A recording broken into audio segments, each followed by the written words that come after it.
मध्ये गेले आणि सगळ्यांच्या शिदोऱ्या कधी सोडल्या? दुपारी भूक लागल्यावर। माध्यान्ह काळ हा 12-12:30च्या दरम्यान येतो किंवा मागच्या वर्षी 12:46 माध्यान्ह आला होता रामनवमीचा दुपारचा। माध्यान्ह काळात राम जन्म करायचा असतो, कृष्ण जन्म रात्री माध्यान्हात करायचा असतो। माध्यान्ह म्हणजे दुपारी 12 नाही, माध्यान्ह काढावा लागतो। कसा काढतात तो माध्यान्ह? कालच्या सकाळचा सूर्योदयाची वेळ, कालच्या संध्याकाळच्या सूर्यास्ताची वेळ, आजच्या सकाळ संध्याकाळच्या सूर्योदय सूर्यास्ताची वेळ आणि उद्या सकाळच्या सूर्योदयाची वेळ, ह्या 5 वेळांची बेरीज करायची आणि त्याला एक ठराविक संख्या इथनं भागायचं म्हणजे आजचा दुपारचा माध्यान्ह मिळतो। तुम्ही म्हणाल कोणत्या संख्येनं भागायचं? मी कसा सांगत तुम्हाला? मी जर तुम्हाला सगळंच दिलं माझ्या राहिलं काय? हो, गुरुजी शिष्याला सगळं देत नाही, महत्वाच्या गोष्टी आपल्याकडे ठेवीत असतो। म्हणून माध्यान्ह आम्ही 2-4 जण, पांडुरंग महाराज घुले, पंडितात्या कराडकर, मी, बनशी महाराज उबाळे, आम्ही ठराविकच माध्यान्ह काढतो। विठ्ठला विठ्ठला साहेब आले तर आपण त्यांना लवकर मोकळं करू, घाबरू नका। मी पटापट पटापट पटापट, आपले सेकंद जरी मोठे असले तरी ही नेते मंडळींसाठी जरा थोडे सेकंद आखडे ते घ्यावे लागतात। जितके आखडते घ्यायचा मी प्रयत्न करेल तेवढं नक्की करील, कारण त्यांना पुढचे पण कार्यक्रम असतात, अनेक ठिकाणी भेटी द्यायची असतात, म्हणून त्यांना मोकळं करायचं असतं। विठ्ठला विठ्ठला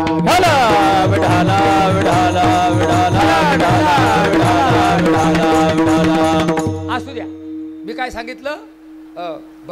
भगवान श्रीकृष्ण जसं ते लेकरू रंगणामध्ये रांगत रंगणी, ते रडू नये म्हणून अंगाई गायची। निजरे निजरे बाळा तुला गाते मी अंगाई,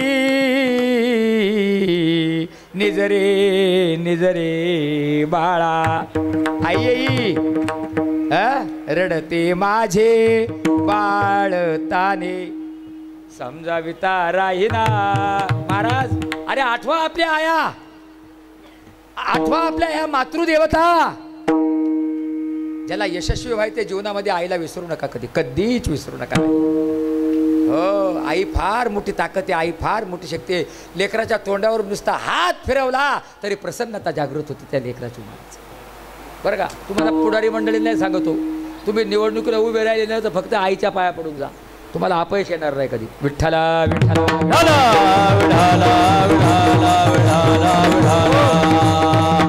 ड्युटी करणारी मंडळी आपल्या आईचं दर्शन करून ड्युटीवर जा, सुखरूप परत तुम्ही घरी आल्याशिवाय राहत नाही। वंदन आणि ते बंधनात राहतात। आई देवता आहे, पांडुरंग देवता आहे, रुक्मिणी देवता आहे। देवाला वंदन करा, वंदन आणि देव बंधनात राहतो। कोणत्या बंधनात? हा मला वंदन करून ड्युटीवर गेलाय, संध्याकाळी याला परत सुरक्षित तुरुब्यामध्ये आणलं पाहिजे। मुंबई असं शहर आहे की घरातून बाहेर पडला का मेला आणि संध्याकाळी घरी आला का जिवंत झाला, हे असं शहर आहे। कधी कोणाला कुठं काय होईल सांगता येत नाही, इतकं भयानक शहर आहे मुंबईसारखा। मोठी मोठी शहरांमध्ये भीतीचं वातावरण, म्हणून नेहमी देवाला वंदन करा, आईला वंदन करा, ते बंधनात राहतात। माझं लेकरू सुखरूप घरी आलं पाहिजे। विठ्ठला विठ्ठला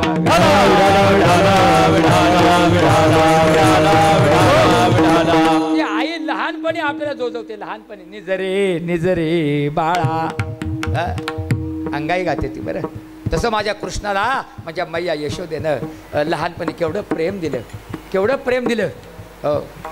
तुम्हाला अजून एक गमत सांगतो, तुम्ही लहान लेकरावर फार प्रेम करायचं।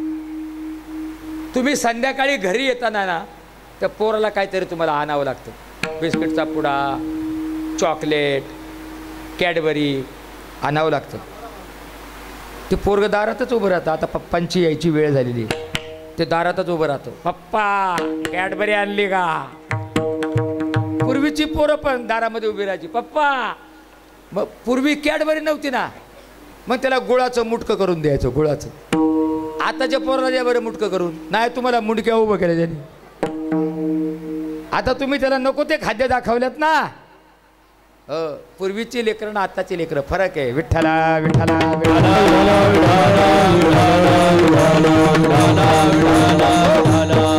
असा माझा कृष्ण कृष्ण करया लालन पालन करताना रंगताना रांगताना रांगता रांगता रांगत रंगणी चोरीच लोणी. कृष्णाने चोरी केली, पण कसली केली? दही दुधाची चोरी केली. दही दूध तूप लोणी यांची चोरी केलेली आहे कृष्णानं. आणि भक्ताच्या चित्ताची चोरी केली. चित्त चोरी आले नंदाच्या नंदने. ऐका, चोरी करण्यासाठी कृष्णाने संघटना स्थापन केली. आताच तुम्ही संघटना स्थापन करता असं नाही, कृष्णाच्या काळापासून संघटना. मग कृष्णाने कोणती संघटना स्थापन केली? चौर्य संघटना. भागवतकार म्हणतात चौर्य संघटना. आणि त्या चौर्य संघटनेचा मंत्र होता कफल्यम कफल्यम. कफल्य ऋषीचं ध्यान केलं की तुम्ही संकटातून मुक्त व्हायचे. कफल्यम मंत्राचा जप. सगळे सभासद झाले कृष्णाच्या त्या संघटनेमध्ये.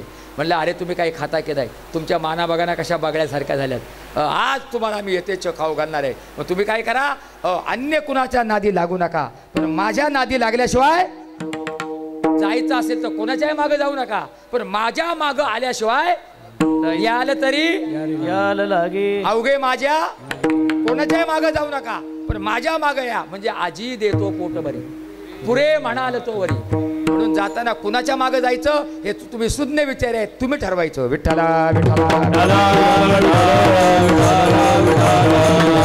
असे सगळे गोपाळ कृष्णाबरोबर गेले. 6 महिने झाले, त्यांच्या तब्येती चांगल्या सुधारल्या.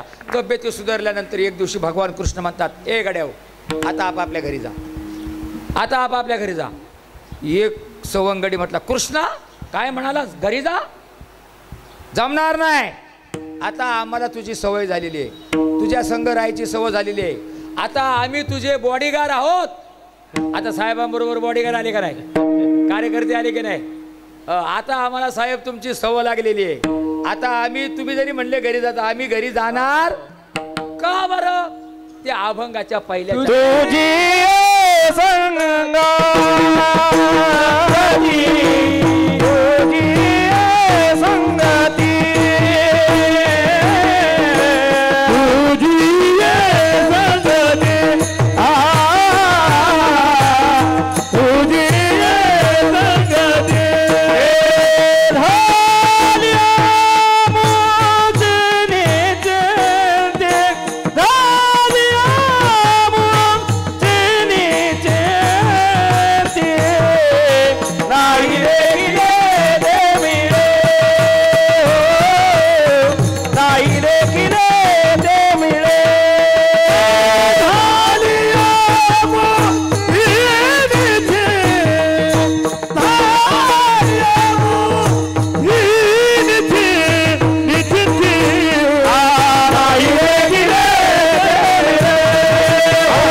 संगती.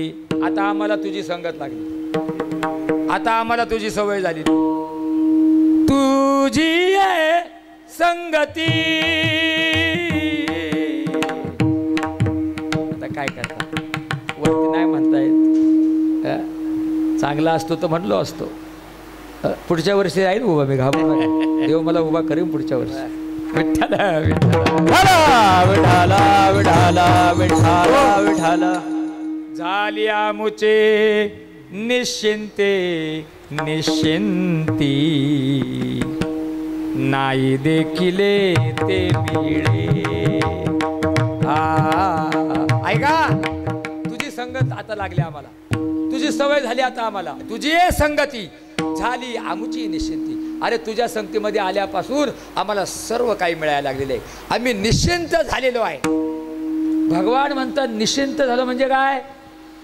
अरे जे कधी आम्ही पाहिलं नाही ते पाहायला मिळालं, जे खाल्लं नाही ते खायला मिळालं. मला काय झालं, एकदा काय झालं, मी मुंबईलाच कार्यक्रम आलो तो पनवेलला, आणि आमचं काल्याचं कीर्तन झालं आणि त्यांनी मला एका चांगल्या ठिकाणी जेवायला नेलं. हाय पाय हॉटेल मोठं.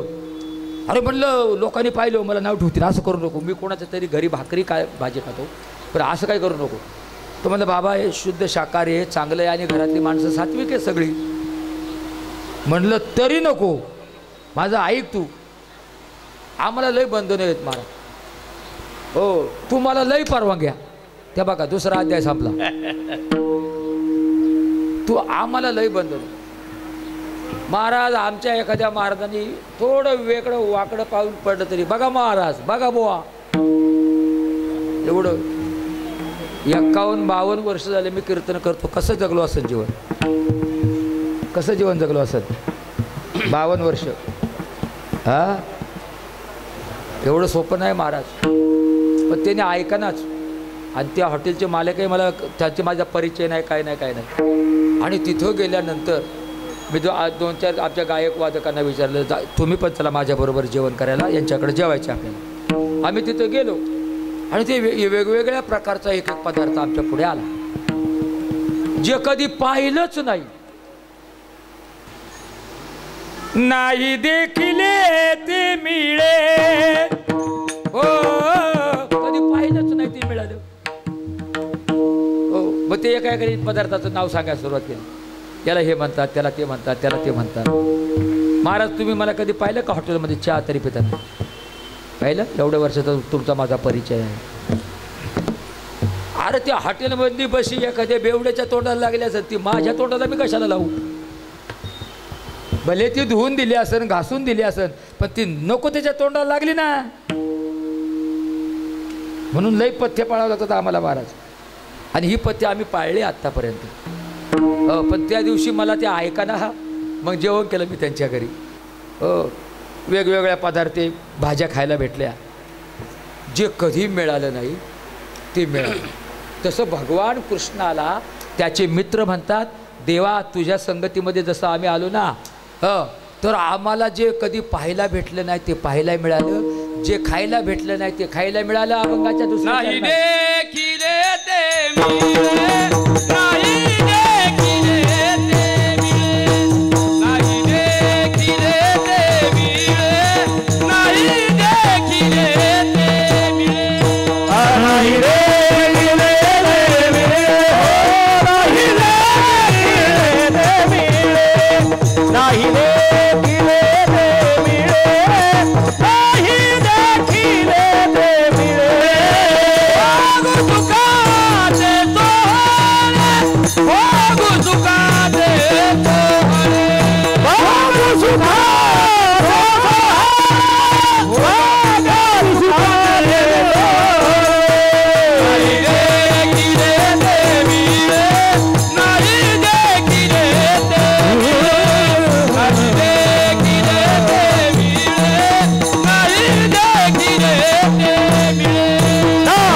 मोहनानंद स्वामींची आठवण करून दिली.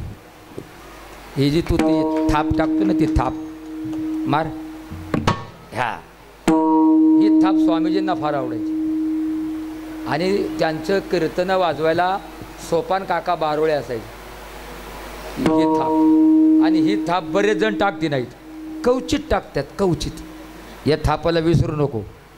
तू काही थापा हान पण ही थाप विसरू नको. विठ्ठला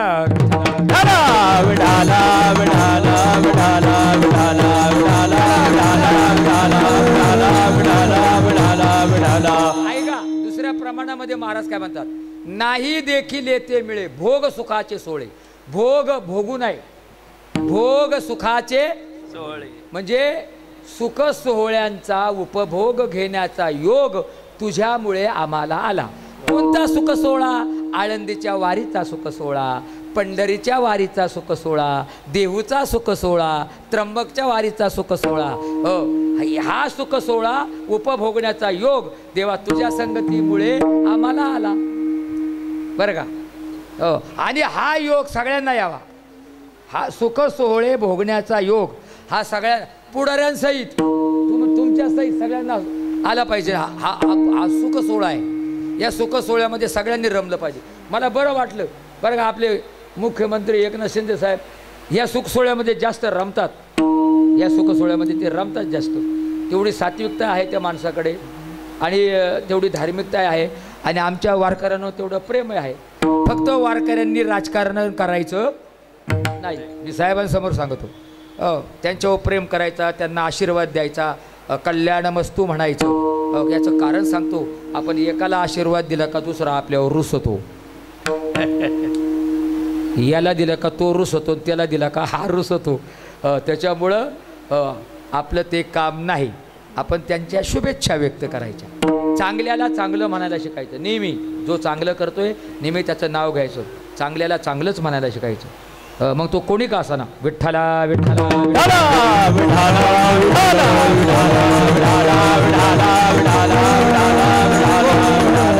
आता मला आठवण आली म्हणून आता शिंदे साहेबांच्या जवळचे आपले साहेब आहेत, त्यांना मी एक विनंती करतो. साहेब, आम्हा महाराज लोकांना महाराष्ट्रभर फिरावं लागते. मी आता 9वीला असताना पहिलं कीर्तन केलं. मी MA BEd आहे. मी कीर्तनकार आज माझं 65 वय आहे. म्हणजे 50च्या जास्त 51-52 वर्ष झाले मी कीर्तनं करतो आहे. आता हे टोल नाके झाले ते आम्हाला लय अवघड होते. हो, तेवढं आमच्या महाराज लोकांसाठी मोकळं करायला सांगा. एवढी माझी मागणी आहे तुमच्याकडं की महाराज मंडळी असेल तर त्यांना तिथे अडवू नका. त्यांना ते चांगल्या कामासाठी चाललेले आहेत. एवढी तुमच्याक मागणी करतो, तुम्ही त्यांच्याक मागणी करून तेवढं काम आमच्यासाठी करून घ्या. बरोबर, तुम्हाला मी ओळखतो, मला नावच पटापट आठवणं या असं काय होतं. आता वय झाले, सांगा.